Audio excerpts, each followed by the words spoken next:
Good evening and welcome to another edition of For the Record. First off, Happy New Year, and I wish all the best for you and your family for 2015. Kicking off our show this year, we have the Fiji Independent Commission Against Corruption, and the spokesperson for FICAC, Ms.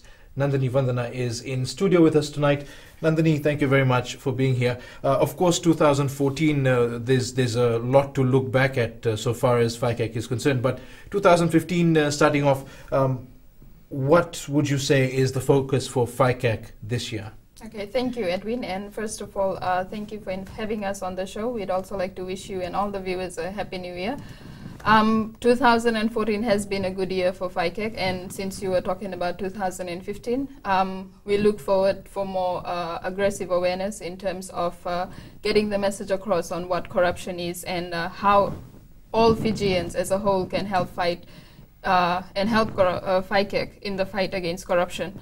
We're looking at aggressive awareness in effectively communicating our laws to the members of the public, and also to look at fostering more partnership with members of the community, because since our establishment in 2007, FICAC has been very clear that we cannot fight corruption alone. It is something that the Commission cannot do by itself. We need the support of the members of the public. So 2015 for us is more about engaging with the members of the community on a more larger scale, fostering more partnerships with NGOs, with civil society, with schools, to ensure that all of us are effectively combating corruption in the country. It's an interesting point you bring up about partnering with schools. Are you talking about FICAC officers going into schools and speaking to students, to young adults? Is that what you're looking at? Yes, when we mention schools, we're looking at all levels. We're looking at tertiary, we're also looking at high schools, and we're looking at primary schools,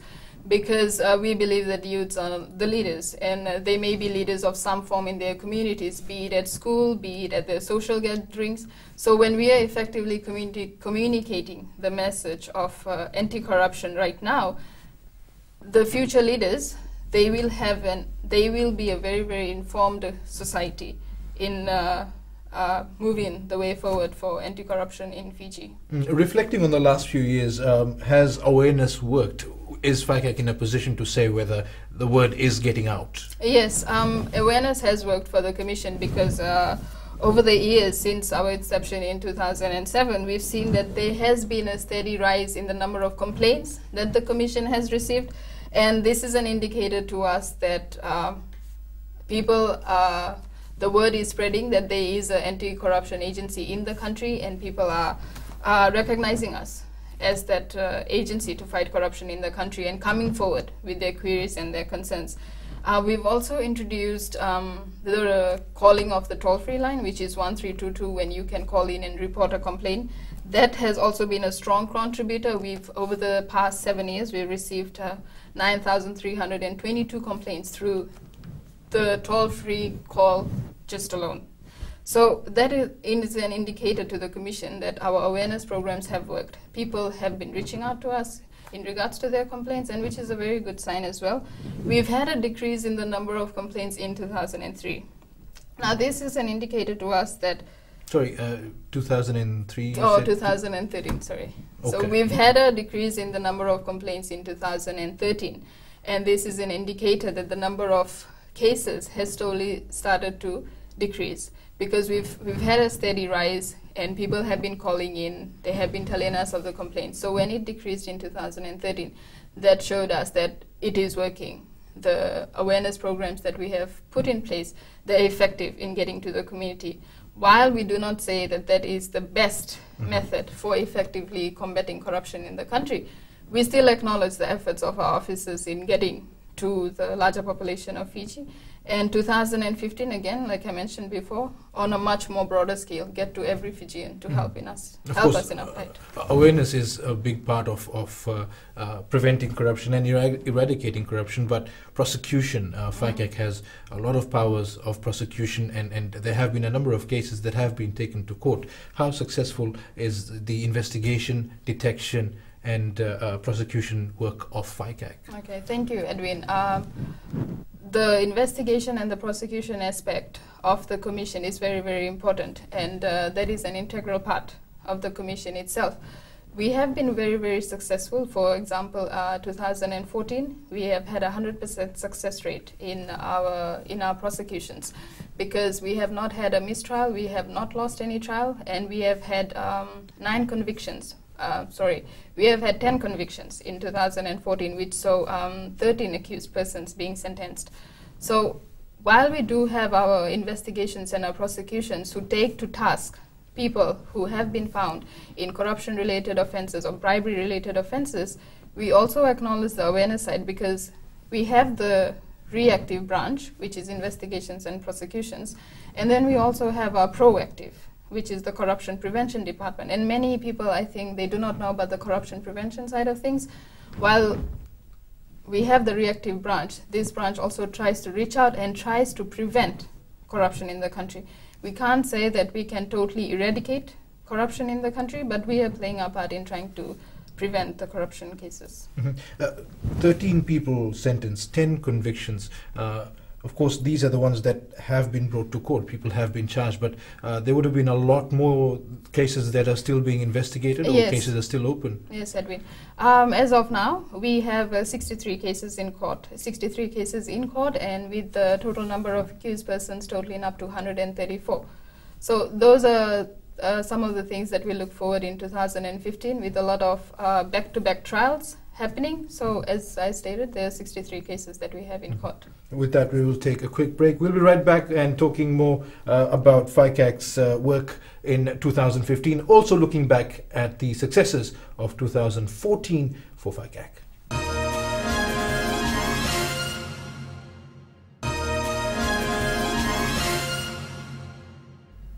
Welcome back to For the Record. We're speaking with Nandini Vandana, the spokesperson for FICAC. Nandini, before the break, you were talking about the Corruption Prevention Division.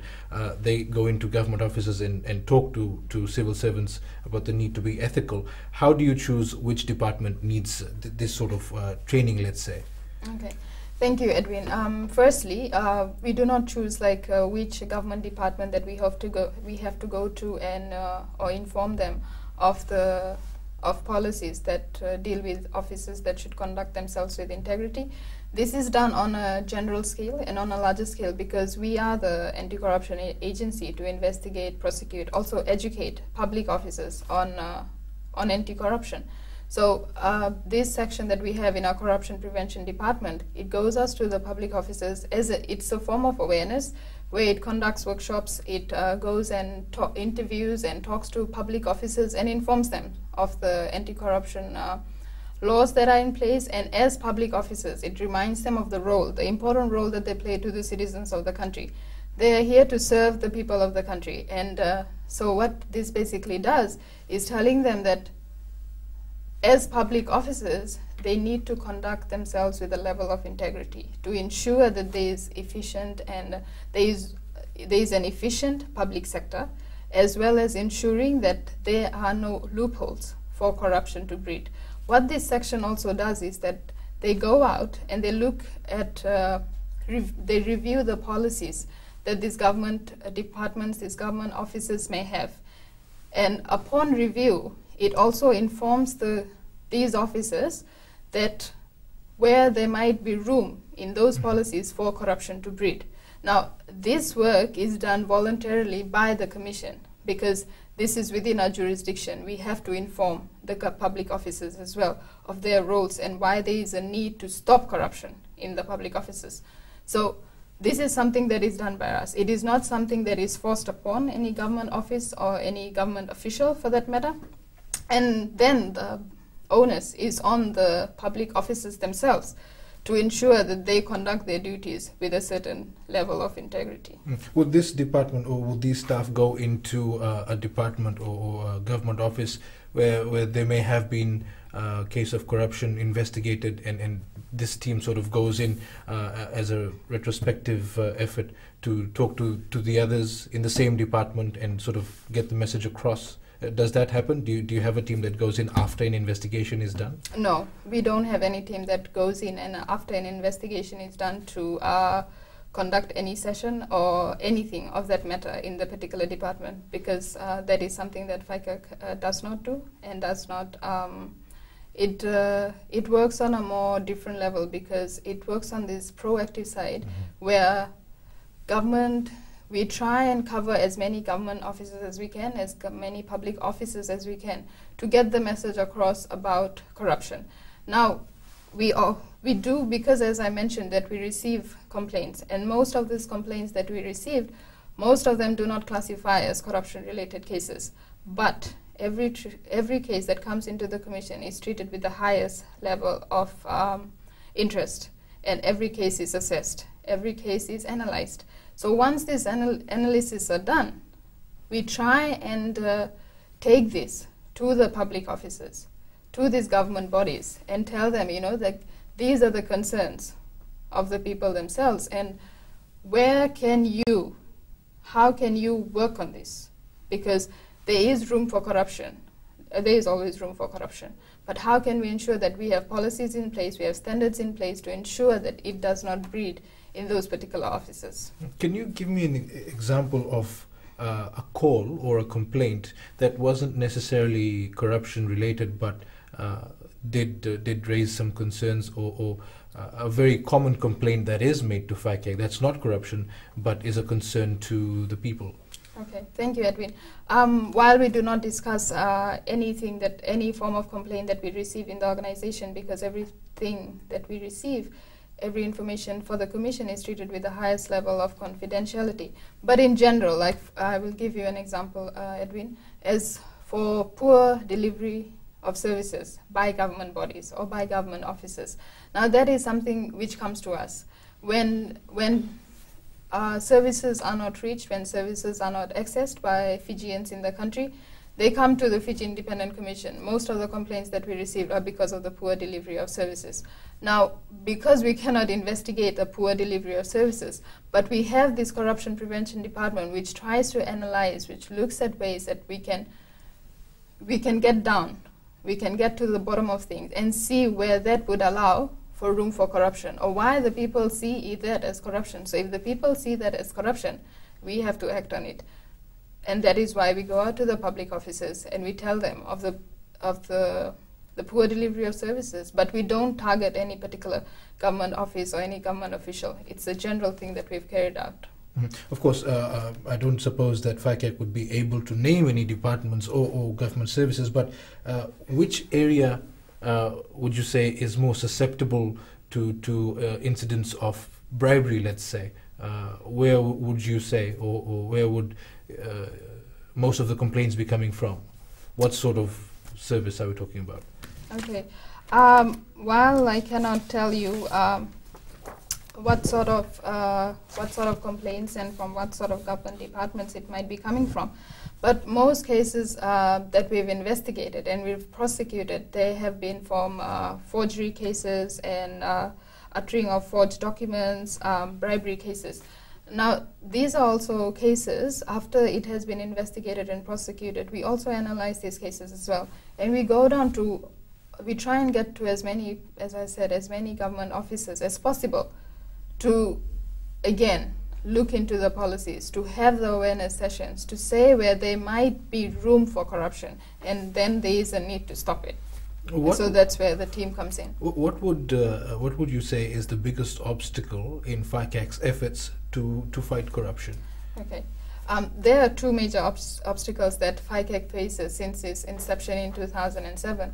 One is, Edwin, the mindset of the people in regards to FICAC. There is still a negative connotation attached to the Commission because people feel that we may be associated to somebody, we may be associated to a particular department or a particular entity or an institution, but in fact we are not.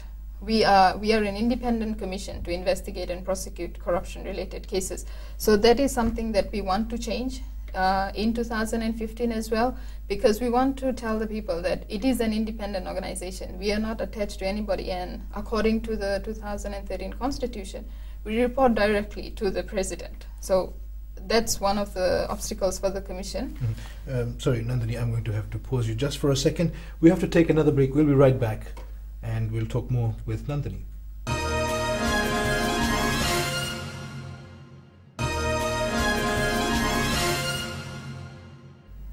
Pulavinaka, and welcome back to For the Record. We are speaking with Nandini Vandana, the spokesperson for FICAC. Nandini, before the break, you were talking about the obstacles for FICAC. Okay, one we've covered is that people don't believe that FICAC is independent. So how do you actually go out and tell people that, you know, the work we do is independent?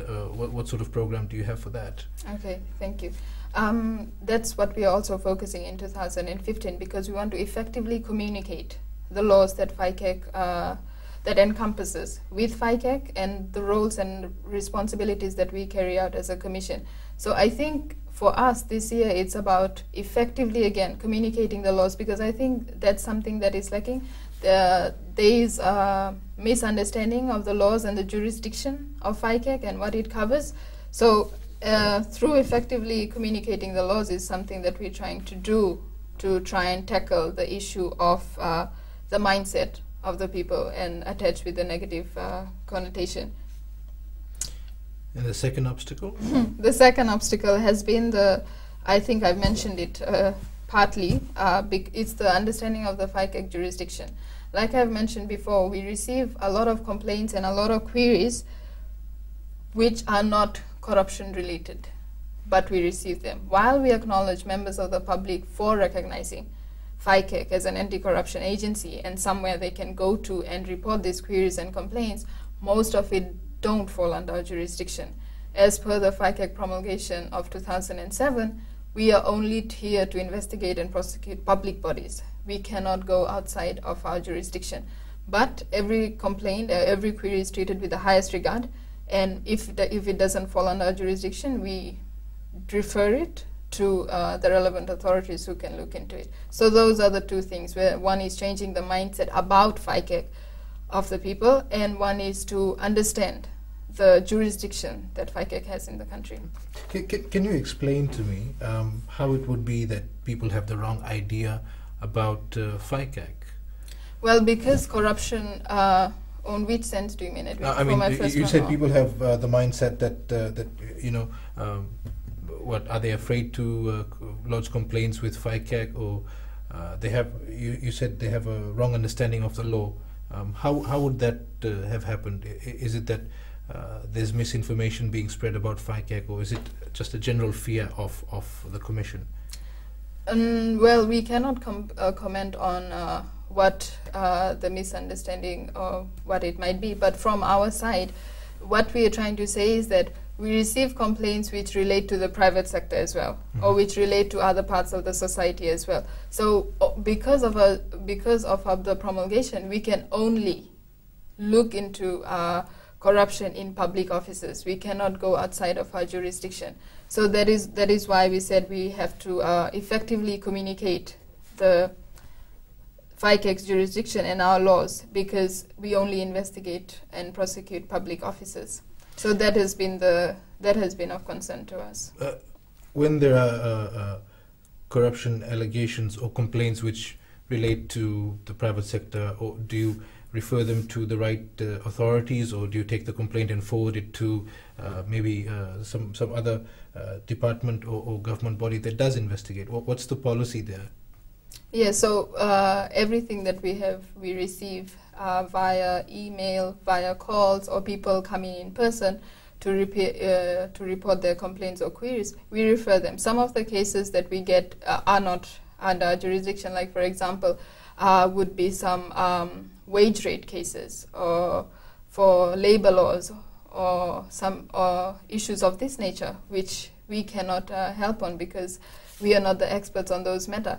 But we definitely refer these cases to the relevant authorities so they can look into these issues. It seems from the wide range of complaints that are coming forward to FICAC, it seems a lot of people do turn to FICAC, in fact, do turn to the Commission to have their issues addressed. It may not necessarily be within your jurisdiction, but a lot of people do come forward asking for help. Is that what you've experienced? Yes. So over the years, what we've experienced is, and an indicator is the number of people coming in person, because we've received a lot of, through the other initiatives that we have, which is you can email it, you can send it through postal mail, you can call. They also come in person to share in their concerns and their complaints. So that is an indicator that they do recognize us, as the anti-corruption agency in the country. But it's again about the jurisdiction part comes in, but we do help them and refer them to the relevant authorities. When we talk about bribery, which is one of the issues that Yes. FICAC deals with, it's something that happens with very little evidence. Yes. It always happens out in the corner somewhere where no one sees, and it's where there has to be a willing giver and a willing receiver. How difficult is it to detect cases of bribery? Yes, so cases of bribery is a very, very complex issue. And like you said, where the bribery case is where there is a willing giver and a willing taker. And if this happens in public offices, and if this mostly happens with personnel who hold very high positions in the ministry, we may or we may not have a witness to this crime. And should we have a witness to this crime, he or she may be a subordinate to the two superiors.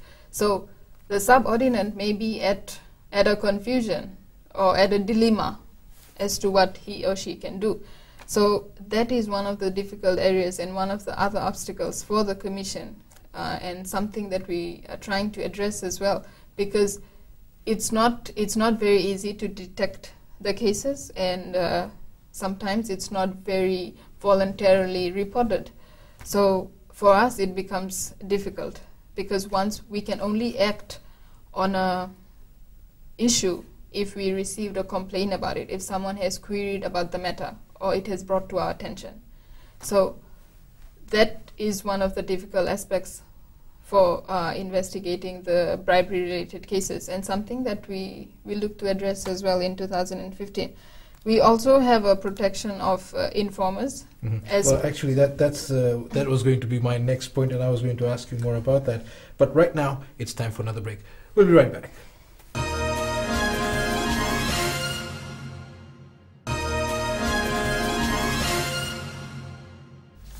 Welcome back to For the Record. We'll get right into it. Nandini, before the break we were talking about detecting bribery, and you were about to mention the protection of informants. What I would like to point out is, well, from my observation, bribery, of course, there's hardly ever any paper evidence. There's no paper trail to follow up, and one would rely on evidence or statements given by somebody who's privy to the alleged case of bribery, or they may have seen something happen. How well protected are these people who may want to come forward and report bribery? Well, under our Prevention of Bribery promulgation of 2007, we have a protection of informants subsection, which says that no witness in any civil or criminal proceeding shall be obliged to disclose the name or address of any informant who has given information to the Commissioner with respect to an offence under this promulgation, or of any person who has assisted the Commissioner in any way with respect to an offence. So should you be an informant to a case which you want that FICAC to investigate, or where you suspect that there is corruption happening, or in this matter where there is a bribery case that is happening, you can be most rest assured that under this clause you will be protected, and we in no way will be releasing your information, and every detail that is given to the Commission will be treated with confidentiality. Has it worked? Has this worked? Have a lot of people come forward and asked for their identity to be withheld? Yes, like I mentioned, like all of the cases that we have, it's treated with the highest level of confidentiality. Even if when we are investigated, none of our details are released. Once investigations have completed and when persons have been produced in court, is only when everyone gets to know that this person has been charged for this particular offense from this particular place. So during the course of investigations and pre-investigations, none of the details are released, even the details of the informant. None of it is released, because we do not want to jeopardize or affect the integrity of a person, or jeopardize or influence the case in any way possible. So any well, let's say subordinate, as you were referring to earlier, Yes. any subordinate who would be watching right now, Yes. can rest assured that they can, with full confidence, Yes. come to FICAC and report any incident they may be aware of. Yes. Is that the message? Yes, that's the message.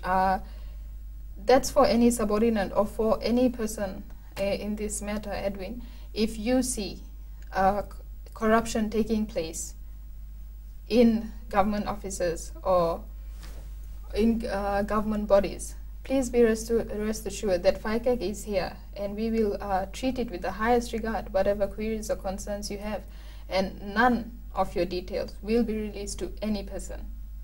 If a member of the public, if a Fijian is asked for money from a civil servant or someone who falls under the jurisdiction of FICAC, they too can have their identities protected? Yes, exactly. That any Fijian, any citizen of the country who has come across or someone who has been offered a bribe, or someone who has been asked to fast-track services or fast-track development in any way possible, and this is corruption. So you can be rest assured that FICAC will help protect your identity, and you will remain anonymous for the course of the investigation and post-investigations as well. Now, one of the issues that you've brought up a bit frequently tonight is a lot of people complaining about inefficient services or poor service delivery. Of course, for FICAC, this would be a concern, because where there is inefficiency, there would be room for corruption. Yes, and while FICAC is playing its part, a very important part in trying and getting to these government officers and educating them, informing them of these things that are happening, of this nature of complaints that we have been receiving, after analyzing, we go back and we tell them, it is because of some, like I mentioned, the poor service delivery. This can lead to corruption, because if there is inefficiencies in the system, there will come a time when people will want to fast-track a process to get things done. And even if a person outside, if a member of the public, he wants to access a particular service, and if there is inefficiencies in the system itself, the person might be provoked, or might try and give something in order to fast-track a particular service, because it is supposed to happen within that period, but it's not happening. And so why is it not? Yes, desperation may lead him to do something like offer a public officer something, and if the officer is not one that holds himself with integrity, then we see a corruption case happening. It might not happen because he wanted it to happen, but things can happen because of all of these reasons. Like, as I mentioned, the inefficiency of services is something that we hold as an important factor, which can lead for petty corruption crimes to happen. So the issue over here would be to address that, to address the inefficiency in the services that might be provided. And while we are doing our part, again, the onus is on the government bodies, the public officers, to ensure that there is capacity building within government departments, organizations, so that officers hold themselves with integrity, and they are accountable to the citizens of the country. If a particular service is supposed to take 3 days to happen, it should happen in 3 days. If it does not happen in 3 days, out of desperation, like you said, corruption can occur, whether it be petty, but that is still corruption. An officer with integrity. The civil service is thousands strong, well, more than thousands strong. If we were to do an analysis of how the mindset of civil servants has changed towards corruption, towards bribery and whatnot, what sort of change would you say FICAC has brought about in the last 7 years? Thank you, Edwin. Like I said, we do our part. It's upon them to measure how things have been working for them, how things have been, how things now are, come FICAC's inclusion into allowing us to have our awareness sessions, to have our workshops. And I must also acknowledge the government officers and public bodies that voluntarily, they also send invitations to us to come and hold workshops and to conduct this integrity training with the officers. So what I would say for us would be some of these government departments that they have actually considered the recommendations that we have made in regards to the policies that they may have in their offices. So the recommendations that we have made, and the assessments that we have done post having those workshops and those skills training, they have actually taken on board. And so now we will see the result from there, and All right, and with that, it is time for another break. We'll come back with the last segment of tonight's show. We'll be right back.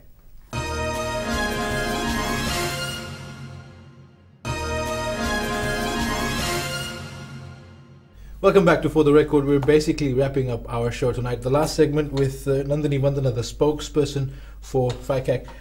Nandini, the work that FICAC does, it's very technical in some respects because you need very skilled people to investigate cases of corruption, and there needs to be a lot of capacity building ongoing because of the changing nature of the work of FICAC. What are some of the things that FICAC has planned to ensure that it has the best investigators and officers working for the Commission? Okay, thank you, Edwin.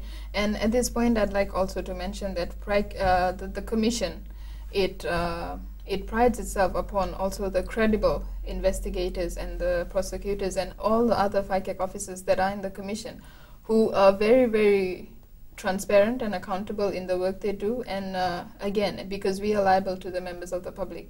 So all the work, all the duties that we exercise is carried out with the highest level of integrity.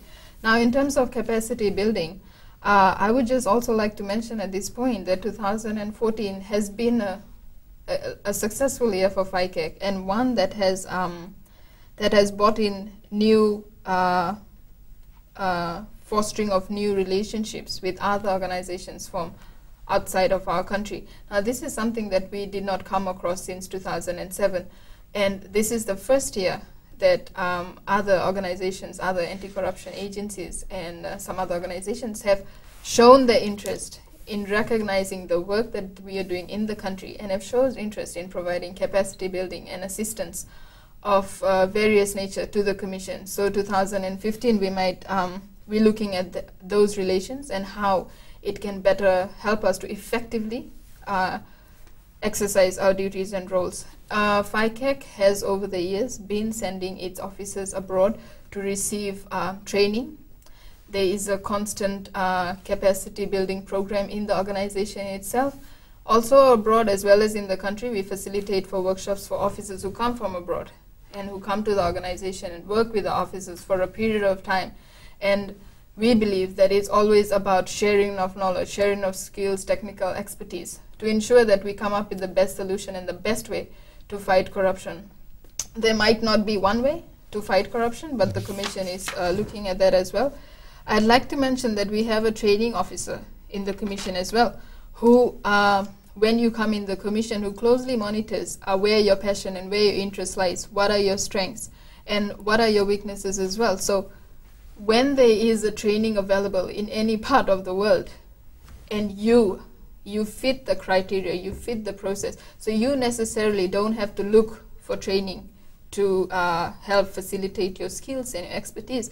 We have a person who looks into this, who constantly monitors the progress, and who send you through the Commission. You're able to get training abroad or in the country, and then you come back to the Commission and exercise those skills and share it with the rest of the officers. These international or overseas anti-corruption agencies that have come forward wanting to form relationships, is it too soon to name any of these organizations? Yes, we will not, as of now, as of present, we cannot name any organization that have shown interest. But as the year progresses, and once there are strong and official writings and official documentations, we might then be able to reveal some of the names. But a lot of them with high levels of expertise in providing training to something like FICAC, which is only 7 odd years old right now. Yes, and because we are the only anti-corruption agency here in the South Pacific, so these organizations that have shown interest, they're very, very big and very recognizable organizations. So that is something that we acknowledge as well, that they have recognized the work that we do here. Would you be able to give me an indication, because of the type of country we are, we're spread out over 300 islands, a lot of the government offices are based in rural areas, not necessarily in urban centers, not under our noses, so to speak. Is it difficult for FICAC to detect or to find out if there's any incident of corruption outside of the urban centers? in rural settings, in a village maybe, or in a maritime area? Because corruption is such a complex issue, it can happen, like you said, anywhere, everywhere. So we, as a commission, we are playing our part very actively to ensure that the message gets across and why corruption is a bad thing, and it hinders development. It hinders our access to health, to access to the justice system, access to infrastructure, access to education. It hinders all aspects of development in a country. If there is corruption, it stops the progress of the country from moving forward. And the very people that have at the very ahead of the line who play this part are the public officers. So it's the public officers who are there to ensure that there is no corruption happening, because they are the personnel responsible for providing us with the service and delivery, efficient delivery. So we have our offices in Suva, Lambasa, and Lautoka, and from these three bases that we are based in, we try and spread out. We try and spread out and get the message across as much as possible. We've had awareness sessions in the outer islands, in maritime areas, around the country, in very, very remote parts of the country as well, in the highlands, near the coastal areas. So we try and reach the population as much as possible. And the focus for 2015 is to get to all Fijians in the country, effectively communicate the message of anti-corruption, so that we have a very, very well-informed society who is able to combat corruption on a much larger scale. If we have the whole of all Fijians involved, I think then only can we see the prevention of corruption in our country. It's something that we cannot do alone ourselves. That's a very good point. Nandini, I'd like to thank you very much for being on the show with us tonight. And I hope that it has been very productive and very useful for our viewers. A lot of good points made in the show tonight. FICAC investigates any and all public offices, government departments, and the message is clear. Corruption hinders progress and it hinders growth, and we should all play our part in eradicating corruption. If you, as a Fijian, have any knowledge or any information about any corrupt practice that may be going on, any bribery that may be going on, you can, in full confidence, approach the FICAC office. Your identity will be protected, you won't be named, and FICAC has given that assurance on the show here tonight. And if there are any confusions or any misunderstandings about the role of FICAC, you're more than welcome to call up their offices, seek clarification, and learn more about the work of FICAC. They're also doing outreach programs in 2015, going out to schools, working with NGOs to spread the message. So if you're a student, or if you're a teacher or a principal, or if you manage a school, call up FICAC and arrange for their offices to attend to your school and to speak with your pupils. And with that, we have to wrap up our show tonight. Thank you very much for watching. Remember, if you have comments or questions, you can email fortherecord@fbc.com.fj. From me, that's all for tonight. Good night.